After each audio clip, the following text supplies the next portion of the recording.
Welcome to Narrators 1. Let's start. Introduction. My story. On the final day of my sophomore year of high school, I was hit in the face with a basketball bat. As my classmate took a full swing, the ball slipped out of his hands and came flying towards me before striking me directly between the eyes. I have no memory of the moment of impact.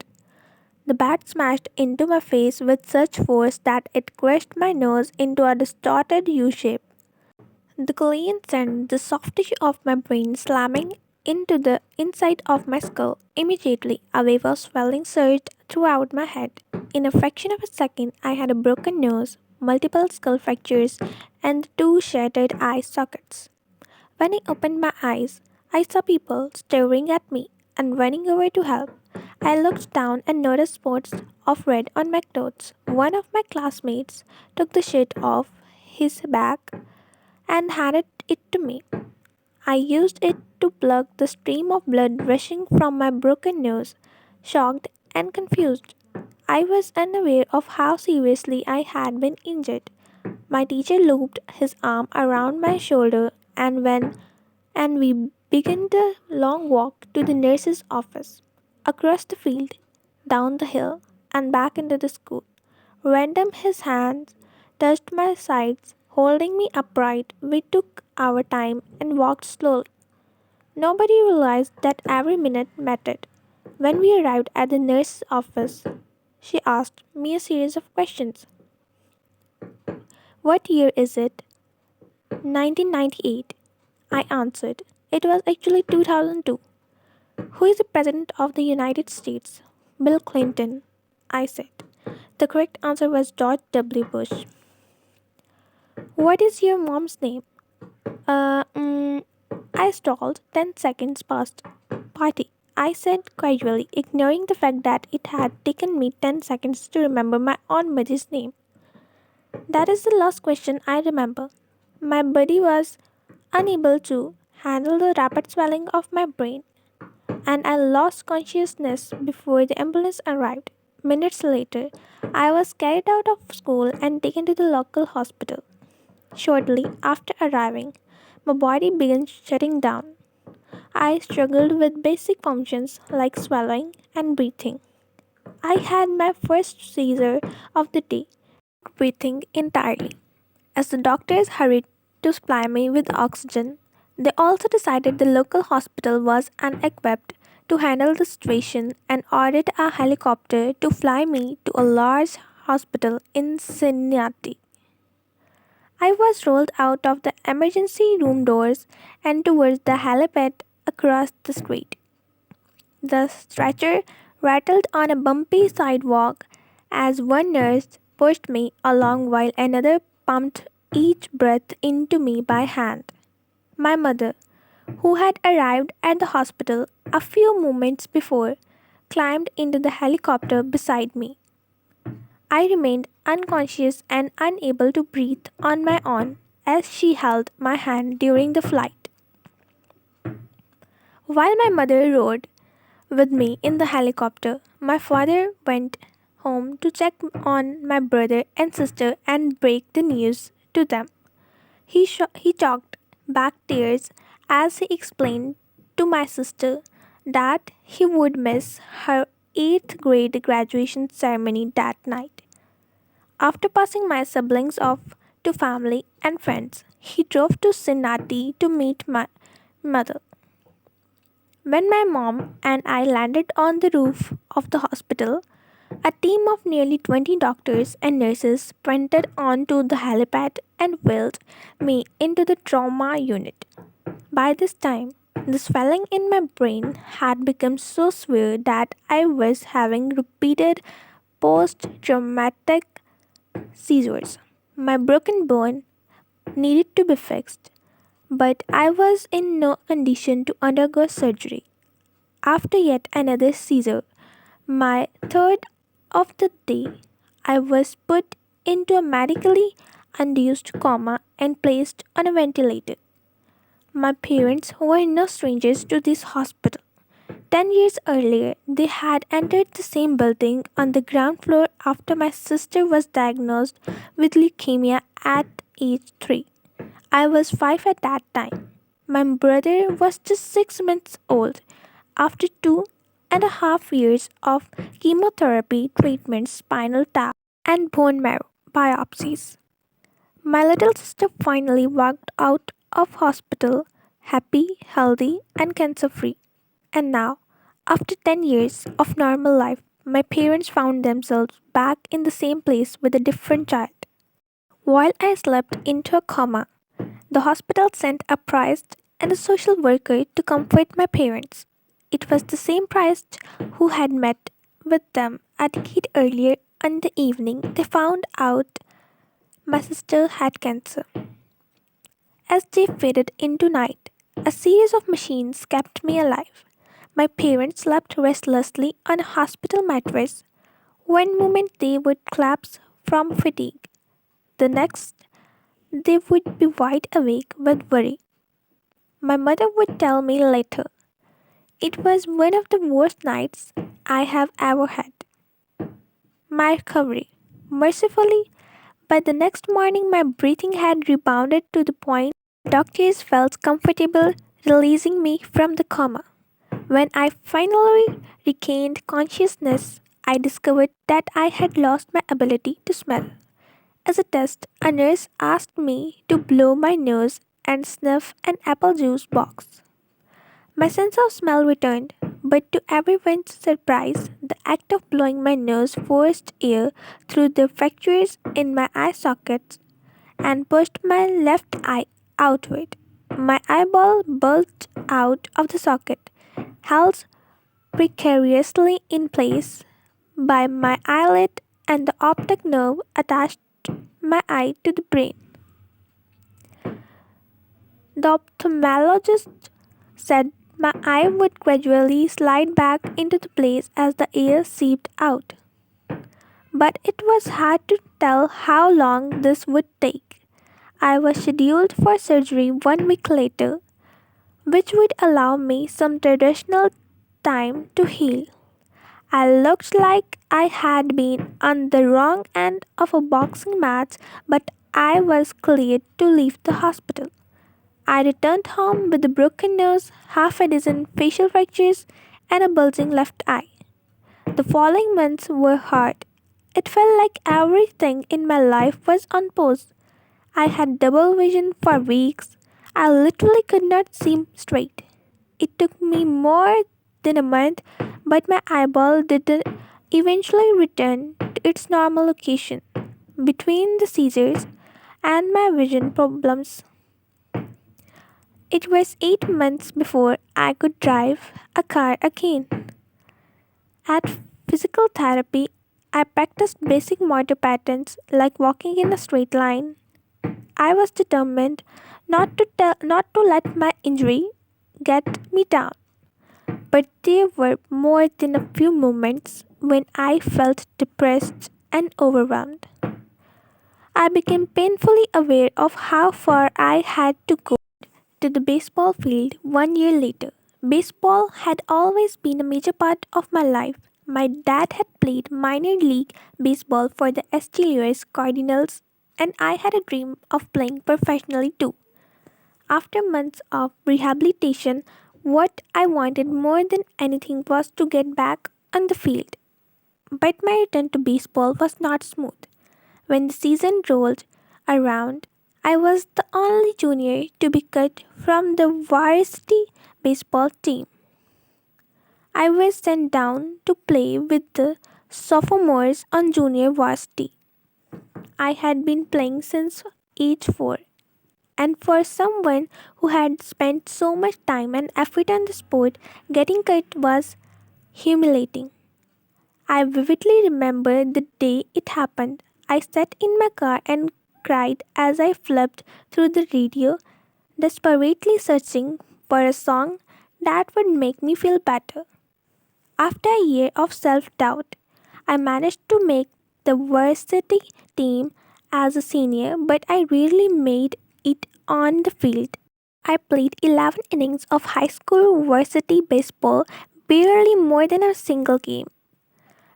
Despite my lackluster high school career, I still believed I could become a great player. And I knew that if things were going to improve, I was the one responsible for making it happen. The turning point came 2 years after my injury when I began college at Denison University. It was a new beginning, and it was the place where I would discover the surprising power of small habits for the first time. How I learned about habits. Attending Denison was one of the best decisions of my life. I earned a spot on the baseball team, and although I was at the bottom of the roster as a freshman, I was thrilled. Despite the chaos of my high school years, I had managed to become a college athlete. I was not going to be starting on the baseball team anytime soon, so I focused on getting my life in order. While my peers staying up late and played video games, I built good sleep habits and went to bed early each night. In the messy world of a college dorm, I made a point to keep my room neat and tidy. These improvements were minor, but they gave me a sense of control over my life. I started to feel confident again, and this growing belief in myself rippled into a classroom as I improved my study habits and managed to earn straight A's during my first year. A habit is a routine or a behavior that is performed regularly and in many cases automatically. As each semester passed, I accumulated small but consistent habits that ultimately led to results that were unimaginable to me when I started. For example, for the first time in my life, I made it a habit to lift weights multiple times per week. And in the year that followed, my 6 foot 4-inch frame bulked up from a featherweight 170 to a lean 200 pounds. When my sophomore season arrived, I earned a starting role on the pitching staff. By my junior year, I was voted team captain, and at the end of the season, I was selected for the all conference team. But it was not until my senior season that my sleep habits, study habits, and strength training habits really began to pay off. 6 years after I had been hit in the face with a baseball bat, flown to the hospital, and placed into a coma, I was selected as the top male athlete at Denison University and named to the ESPN Academic All America team, an honor given to just 33 players across the country. By the time I graduated, I was listed in the school record books in 8 different categories. That same year, I was awarded the university's highest academic honor, the President's Medal. I hope you'll forgive me if this sounds boastful. To be honest, there was nothing legendary or historic about my athletic career. I never ended up playing professionally. However, looking back on those years, I believe I accomplished something just as rare. I fulfilled my potential, and I believe the concepts in this book can help you fulfill your potential as well. We all face challenges in life. This injury was one of mine, and the experience taught me a critical lesson. Changes that seem small and unimportant at first will compound in remarkable results if you are willing to stick them for years.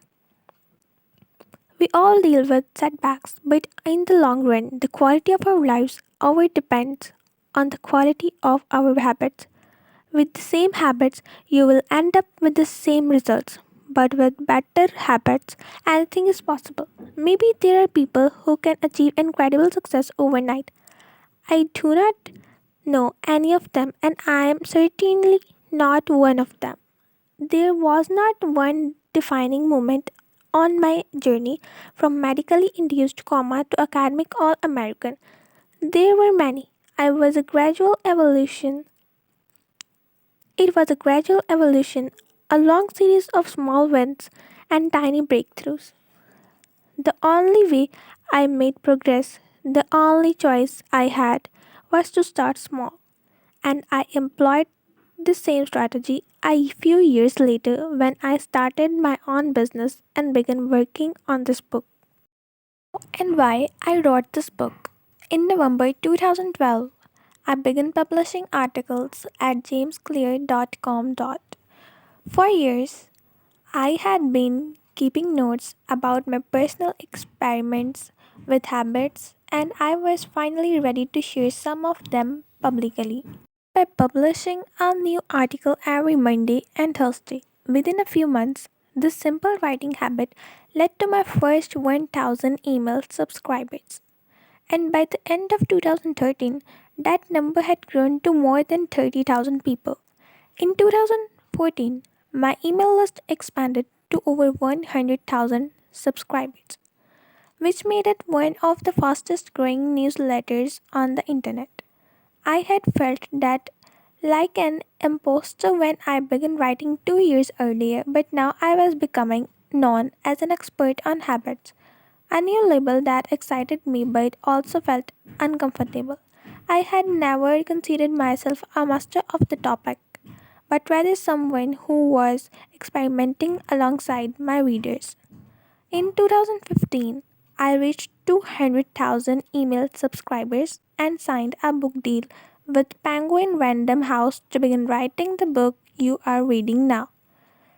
As my audience grew, so did my business opportunities. I was increasingly asked to speak at top companies about the science of habit formation, behavior change, and continuous improvement.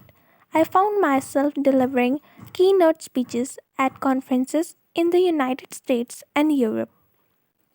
In 2016, my articles began to appear regularly in major publications like Times, Entrepreneur, and Forbes. Incredibly, my writing was read by over 8 million people that year. Coaches in the NFL, NBA, and MLB began reading my work and sharing it with their teams. Start of 2017, I launched the Habits Academy, which became the premier training platform for organizations and individuals interested in building better habits in life and work. Fortune 500 companies and growing startups begin to enroll their leaders and train their staff. In total, over 10,000 leaders, managers, coaches, and teachers have graduated from the Habits Academy, and my work with them has taught me an incredible amount about what it takes to make habits work in the real world. As I put the finishing touches on this book in 2018, jamesclear.com is receiving millions of visitors per month and nearly 500,000 people subscribe to my weekly email newsletter. A number that is so far beyond my expectations when I began that I am not even sure what to think of it. How this book will benefit you. To entrepreneur and investor novel, Ravikant has said, to write a great book, you must first become the book. I originally learned about the ideas mentioned here because I had to live them. I had to rely on small habits to rebound my injury, to get stronger in the gym, to perform at a high level on the field, to become a writer, to build a successful business, and simply to develop into a responsible adult. Some habits helped me fulfill my potential. And since you picked up this book, I'm guessing you had like to fulfill yours as well. In the pages that follow, I will share a step by step plan for building better habits. Not for days or weeks, but for a lifetime. While science supports everything I have written, this book is not an academic research paper, it's an operating manual. You will find some wisdom and practical advice front and center as I explain this in science of how to create and change your habits in a way that is easy to understand and apply. The fields I draw on biology, neuroscience, physiology, psychology, and more have been around for many years. What I offer you is a synthesis of the best ideas smart people figured out a long time ago, as well as the most compelling discoveries scientists have made recently. My contribution, I hope, is to find the ideas that matter most and connect them in a way that is highly actionable. Anything wise in these pages, you should credit to the many experts who preceded me. Anything foolish, assume it is my error. The backbone of this book is my four step model of habits: cue, craving, response, and reward, and the fourth laws of behavior change that evolve out of these steps. Readers with a psychology background may recognize some of these terms from operant conditioning, which was first proposed as stimulus response reward by B.F. Skinner in the 1930s and has been popularized more recently as cue routine reward in The Power of Habit by Charles Duhigg. Behavioral scientists like Skinner realized that if you offered the right reward or punishment, you could get people to act in a certain way. Whitefield Skinner's model did an excellent job of explaining how external stimuli influenced our habits. It lacked a good explanation for how our thoughts, feelings, and beliefs impact our behavior. Internal states, our moods, and emotions matter too. In recent decades, scientists have begun to determine the connection between our thoughts, feelings, and behavior. This research will also be covered in these pages. In total, the framework I offer is an integrated model of the cognitive and behavioral science. I believe it is one of the first models of human behavior to accurately account for both of the influence of external stimuli and internal emotions on our habits. While some of the language may be familiar, I am confident that the details and the applications of the four laws of behavior change will offer a new way to think about our habits. Human behavior is always changing, situation to situation, moment to moment, second to second. But this book is about what does not change. It's about the fundamentals of human behavior, the lasting principles you can rely on year after year, the ideas you can build a business around, build a family around, build a life around. There is no one right way to create better habits, but this book describes the best way I know. An approach that will be effective regardless of where you start or what you have trying to change.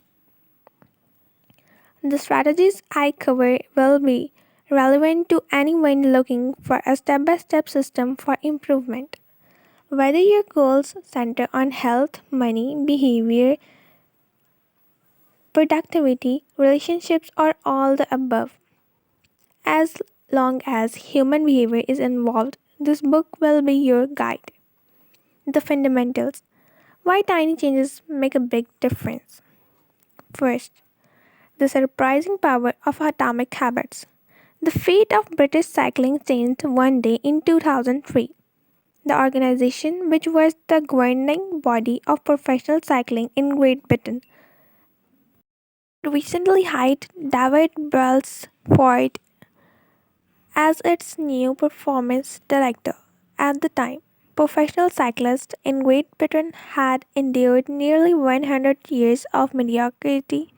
Since 1908, British riders had won just a single gold medal at the Olympic Games, and they had fared even worse in cycling's biggest race, the Tour de France. In 110 years, no British cyclist had ever won the event. Performance of British riders had been so underwhelming that one of the top bike manufacturers in Europe refused to sell bikes to the team because they were afraid that it would hurt sales if other professionals saw the Brits using their gear. Brailsford had been hired to put British cycling on a new trajectory. What made him different from previous coaches was his relentless commitment to a strategy that he referred to as the aggregation of marginal gains, which was the philosophy of searching for a tiny margin of improvement in everything you do. Brailsford said the whole principle came from the idea that if you broke down everything you could think of that goes into riding a bike and then improve it by 1%, you will get significant increase when you put them all together. Brailsford and his coaches begin by making small adjustments you might expect from a professional cycling team. They redesigned the bike seat to make them more comfortable and rubbed alcohol on the tires for a better grip. They asked the riders to wear electrically heated overshorts to maintain ideal muscle temperature while riding and used biofeedback sensor to monitor how each athlete responded to a particular workout. The team tested various fabrics in a wind tunnel and had their outdoor riders switch to indoor racing suits, which proved to be lighter and more dynamic. But they did not stop there. Brailsford and his team continued to find 1% improvements in overlooked and unexpected areas. They tested different types of massage gels to see which one led to the fastest muscle recovery. They hired a surgeon to teach each rider the best way to wash their hands to reduce the chances of catching a cold. They determined the type of pillow and mattress that led to the best night's sleep for each rider. They even painted the inside of the team truck white, which helped them spot little bits of dust that would normally slip by unnoticed but could degrade the performance of the finely tuned bikes. As these and hundreds of other small improvements accumulated, the results came faster than anyone could have imagined. Just 5 years after Brailsford took over, the British cycling team dominated the road and track cycling events at the 2008 Olympic Games in Beijing, where they won an astounding 60% of the available gold medals. 4 years later, when the Olympic Games came to London, the Brits raised the bar as they set 9 Olympic records and 7 world records. That same year, Brodley Viking became the first British cyclist to win the Tour de France. The next year, his teammate Chris Froome won the race and he would go on to win again in 2015, 2016 and 2017, giving the British team 5 Tour de France victories in 6 years. During the 10 year span from 2007 to 2017, British cyclists won 178 World Championships and 66 Olympic and Paralympic gold medals, and captured 5 Tour de France victories in what is widely regarded as the most successful run in cycling history. How does this happen? How does a team of previously ordinary athletes transform into world champions with tiny changes that at first glance would seem to make a modest difference at best? Why do small improvements accumulate into such remarkable results, and how can you replicate this approach in your own life? Why small habits make a big difference? It is so easy to overestimate the importance of one defining moment and underestimate the value of making small improvements on a daily basis. Too often, we convince ourselves that massive success requires massive action. Whether it is losing weight, building a business, writing a book, winning a championship, or achieving any other goal, we put pressure on ourselves to make some earth shattering improvement that everyone will talk about. Meanwhile, improving by 1% is not particularly notable. Sometimes it isn't even able noticeable. but it can be far more meaningful, especially in the long run. The difference a tiny improvement can make over time is astounding. Here's how the math works out. If you can get 1% better each day for 1 year, you will end up 37 times better by the time you are half done. Conversely, if you get 1% worse each day for 1 year, you will decline nearly down to zero. What starts as a small win or a minor setback accumulates into something much more. 1% better every day, 1% worse every day for 1 year, 0.99 raised to power 365 is equal to 0.03. And 1% better every day for 1 year, 1.01 raised to power 365 is equal to 37.78. Habits are the compound interest of self improvement. The same way that money multiplies through compound interest, the effects of your habits multiply as you repeat them. They seem to make little difference on any given day, and yet the impact they deliver over the months and years can be enormous. It is only when looking back to 5 or perhaps 10 years later that the value of good habits and the cost of bad ones become strikingly apparent. This can be a difficult concept to appreciate in daily life. We often dismiss small changes because they do not seem to matter very much in the moment. If you save a little money now, you will still not a millionaire. If you go to the gym 3 days in a row, you are still out of the shape. If you study Mandarin for an hour tonight, you still have not learned the language. We make a few changes, but the results never seem to come quickly, and so we slide back into our previous routines. Unfortunately, the slow pace of transformation also makes it easy to let a bad habit slide.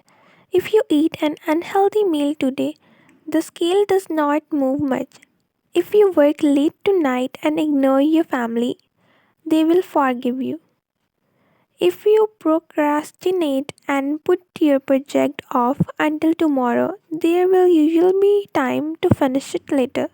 A single decision is easy to dismiss, but when we repeat 1% errors day by day by replicating poor decisions, duplicating tiny mistakes, and rationalizing little excuses, our small choices compound into toxic results. It's the accumulation of many missteps, a 1% decline here and there, that eventually leads to a problem. The impact created by a change in our habits is similar to the effect of shifting the routine of an airplane by just a few degrees. Imagine you are flying from Los Angeles to New York City. If a pilot leaving from LAX adjusts the heading just 3.5 degrees south, you will land in Washington DC instead of New York. Such a small change is barely noticeable at a takeoff. The nose of the airplane moves just a few feet, but when magnified across the entire United States, you end up hundreds of miles apart. Similarly, a slight change in your daily habits can guide your life to a very different destination. Making a choice of that is 1% better or 1% worse seems insignificant in the moment, but over the span of moments that make up a lifetime, these choices determine the difference between who you are and who you could be. Success is the product of daily habits, not once in a lifetime transformations. That said, it does not matter how successful or unsuccessful you are right now. What matters is whether your habits are putting you on the path towards success. You should be far more concerned with your current trajectory than with your current results. If you are a millionaire but you spend more than you earn each month, you are on the bad trajectory. If your spending habits don't change, it's not going to end well. Conversely, if you are broke but you have saved a little bit every month, then you are on the right path towards your financial freedom, even if you are moving slower than you had liked. Your outcomes are a lagging measure of your habits. Your net worth is a lagging measure of your financial habits. Your weight is a lagging measure of your eating habits. Your knowledge is a lagging measure of your learning habits. Your clutter is a lagging measure of your cleaning habits. You get what you repeat. If you want to predict you will end up in life, all you have to do is follow the curve of tiny gains or tiny losses and see how your daily choices will compound 10 or 20 years down the line. You are spending less than you earn each month. Are you making it into the gym each week? Are you reading books and learning something new each day? Tiny battles like these are the ones that will define your future self. Time magnifies and margin between success and failure. It will multiply whatever you feed it. Good habits make time your ally. Bad habits make time your enemy. Habits are a double edged sword. Bad habits can cut you down just as easily. Good habits can build you up, which is why understanding that details is crucial. You need to know how habits work and how to design them to your liking so you can avoid the dangerous half of the blade. Your habits can compound for you or against you. Positive compounding, productivity compound. Accomplishing one extra task is a small feat on an given day, but it counts for a lot over an entire career. The effect of automating an old task or mastering a new skill can be even greater. The more tasks you can handle without thinking, the more your brain is free to focus on other areas. Knowledge compound. Learning one new idea won't make you a genius, but a commitment to lifelong learning can be transformative. Furthermore, each book you read not only teaches you something new but also opens up different ways of thinking about old ideas. As Warren Buffett says, what's how knowledge works? It builds up like compound interest. Relationships compound. People reflect your behavior back to you. The more you help others, the more others want to help you. Being a little bit nicer in each interaction can result in a network of broad and strong connections over time. Negative compounding. Stress compound. The frustration of a traffic jam, the weight of parenting responsibilities, the worry of making ends meet, the strain of slightly high blood pressure by themselves, these common causes of stress are manageable. But when they persist for years, little stresses compound into serious health issues. Negative thoughts compound. The more you think of yourself as worthless, stupid, or ugly, the more you condition yourself to interpret life that way. You get trapped in a thought loop. The same is true for how you think about others. Once you fall into the habit of seeing people and as angry, unjust, or selfish, you see those kind of people everywhere. Outrage compounds. Riot protests and mass movements are rarely the result of a single event. Instead, a long series of microaggressions and daily aggravations slowly multiply until one event tips the scales and outrage spreads like wildfire. What progress is really like? Imagine that you have an ice cube sitting on the table in front of you. The room is cold and you can see your breath. It is currently 25 degrees. Ever so slowly, the room begins to heat up. 26 degrees, 27, 28. The ice cube is still sitting on the table in front of you. 29 degrees, 30, 31. Still nothing has happened. Then 32 degrees. The ice begins to melt. A 1 degree shift, seemingly no different from the temperature increases before it, has unlocked a huge change. Breakthrough movements are often the result of many previous actions, which build up the potential required to unleash a major change. This pattern shows up everywhere. Cancer spends 80% of its life undetectable, then takes over the body in months. Bamboo can rarely be seen for the first 5 years as it builds extensive root system underground before exploding 90 feet into the air within 6 weeks. Similarly, habits often appear to make no difference until you cross a critical threshold and unlock a new level of performance. In the early and middle stages of any quest, there is often a valley of disappointment. You expect to make progress in a linear fashion, and it's frustrating how ineffective changes can seem during the first days, weeks, and even months. It does not feel like you are going anywhere. It's a hallmark of any compounding process. The most powerful outcomes are delayed. This is one of the core reasons why it is so hard to build habits that last. People make a few small changes, fail to see a tangible result, and decide to stop. You think, I have been running every day for a month, so why cannot I see any change in my body? Once thinking takes over, it's easy to let good habits fall by the wayside. But in order to make a meaningful difference, habits need to persist long enough to break through this plateau. What I call the plateau of latent potential. If you find yourself struggling to build a good habit or break a bad one, it is not because you have lost your ability to improve. It is often because you have not yet crossed the plateau of latent potential. Complaining about not achieving success despite working hard is like complaining about an ice cube not melting when you heated it from 25 to 31 degrees. Your work was not wasted, it is just being stored. All the action happens as at 32 degrees. When you finally break through the plateau of latent potential, people will call it an overnight success.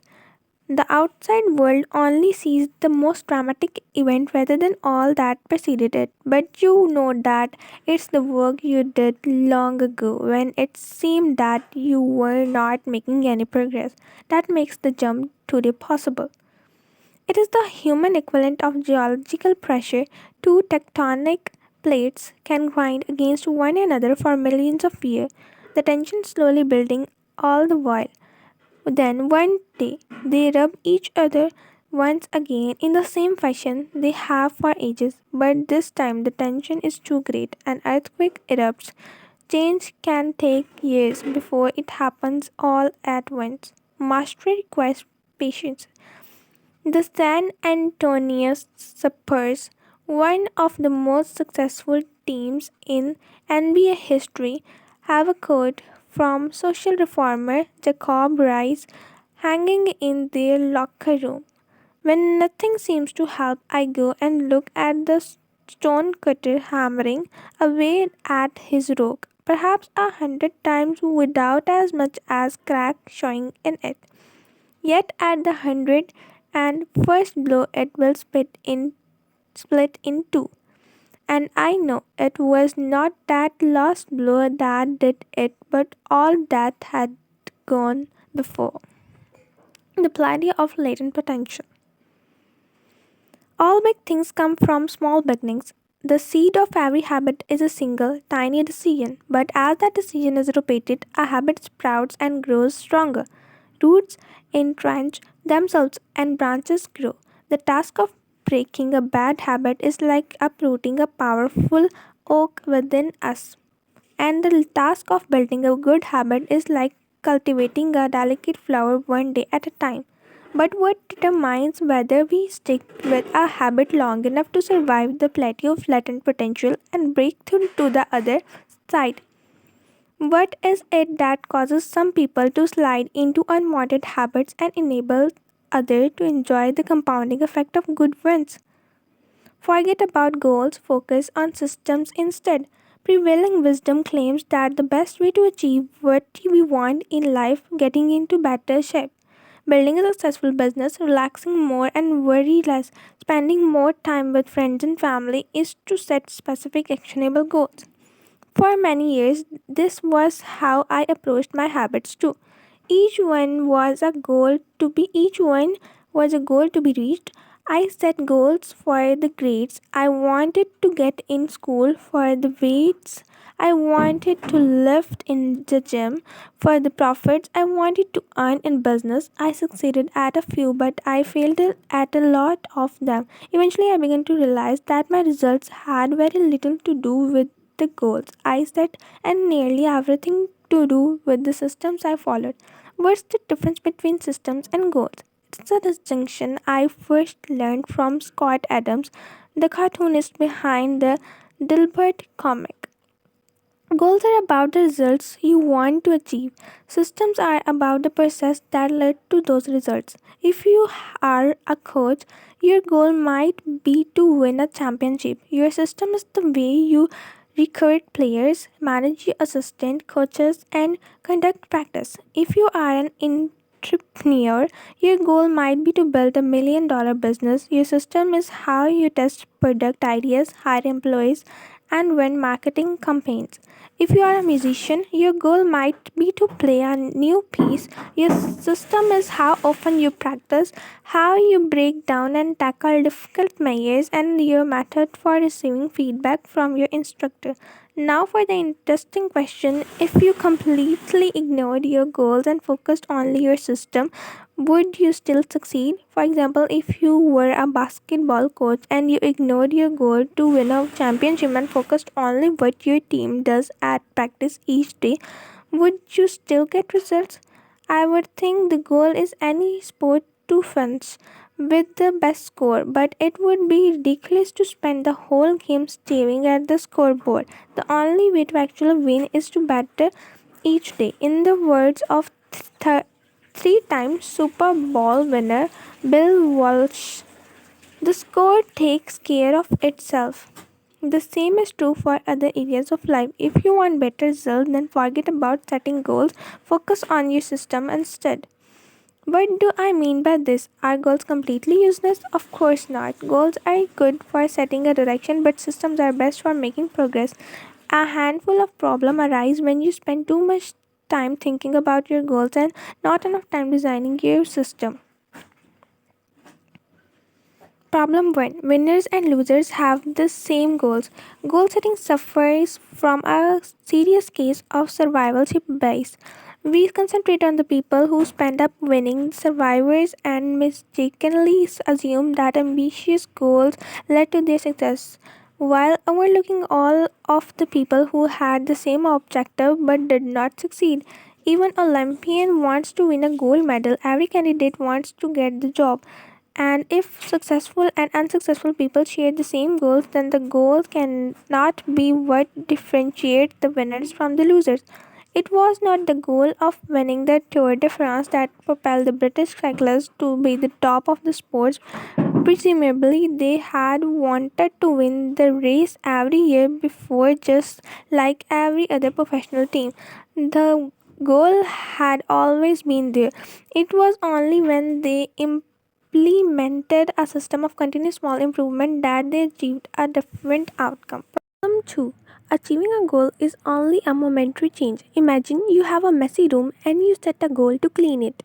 If you summon the energy to tidy up, then you will have a clean room for now. But if you maintain the same sloppy, pack rat habits that led to a messy room in the first place, soon you will be looking at a new pile of cluster and hoping for another burst of motivation. You are left chasing the same outcome because you never changed the system behind it. You treated a symptom without addressing the cause. Achieving a goal only changes your life for the moment. That's the counterintuitive thing about improvement. We think we need to change our results, but the results are not the problem. What we really need to change are the systems that cause those results. When you solve problems at the results level, you only solve them temporarily. In order to improve for good, you need to solve problems at the systems level. Fix the inputs and the outputs will fix themselves. Problem 3. Goal restrict your happiness. The implied assumption behind any goal is this: once I reach my goal, then I will be happy. The problem with the goals first mentality is that you are continually putting happiness off until the next milestone. I have slipped into this trap so many times I have lost count. For years, happiness was always something for my future self to enjoy. I promised myself that once I gained 20 pounds of muscle or after my business was featured in the New York Times, then I could finally relax. Furthermore, goals create an either or conflict. Either you achieve your goal and are successful, or you fail and you are a disappointment. You mentally box yourself into a narrow version of happiness. This is misguided. It is unlikely that your actual path throughout life will match the exact journey you had in mind when you set out. It makes no sense to restrict your satisfaction to one scenario when there are many paths to success.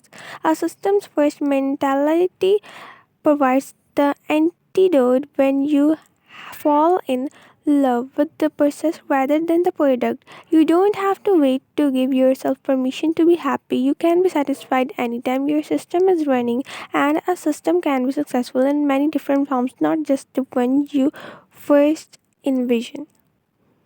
Problem 4. Goals are at odds with long term progress. Finally, a goal oriented mindset can create a yo yo effect. Many runners work hard for months, but as soon as they cross the finish line, they stop training. The race is no longer there to motivate them. When all of your hard work is focused on a particular goal, what is left to push you forward after you achieve it? This is why many people find themselves reverting to their old habits after accomplishing a goal. The purpose of setting goals is to win the game. The purpose of building systems is to continue playing the game. True long term thinking is goal less thinking. It's not about any single accomplishment, it is about the cycle of endless refinement and continuous improvement. Ultimately, it is your commitment to the progress that will determine your progress. A system of atomic habits. If you are having trouble changing your habits, the problem is not you.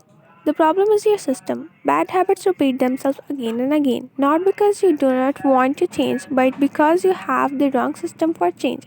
You do not rise to the level of your goals, you fail to the level of your systems. Focusing on the overall system rather than a single goal is one of the core themes of this book. It is also one of the deeper meanings behind the word atomic. By now, you have probably realized that an atomic habit refers to a tiny change, a marginal gain, a 1% improvement. But atomic habits are not just any old habits. However small, they are little habits that are a part of a larger system. Just as atoms are the building blocks of molecules, atomic habits are the building blocks of remarkable results. Habits are like the atoms of our lives. Each one is a fundamental unit that contributes to your overall improvement. At first, these tiny routines seem insignificant, but soon they build on each other and fuel bigger wins that multiply to a degree that far outweighs the cost of their initial investment. They are both small and mighty. This is the meaning of the phrase atomic habits, a regular practice or routine that is not only small and easy to do, but also the source of incredible power, a component of the system of compound growth. Chapter Summary. Habits are the compound interest of self improvement. Getting 1% better every day counts for a lot in the long run. Habits are a double edged sword that can work for you or against you, which is why understanding the details is essential. Small changes often appear to make no difference until you cross a critical threshold. The most powerful outcomes of any compound process are delayed. You need to be patient. An atomic habit is a little habit that is part of a larger system. Just as atoms are the building blocks of molecules, atomic habits are the building blocks of remarkable results. If you want better results, then forget about setting goals. Focus on your system instead. You do not rise to the level of your goals, you fall to the level of your systems. We will meet with next chapter very soon. Until then, take care of yourself and remember me in your prayers.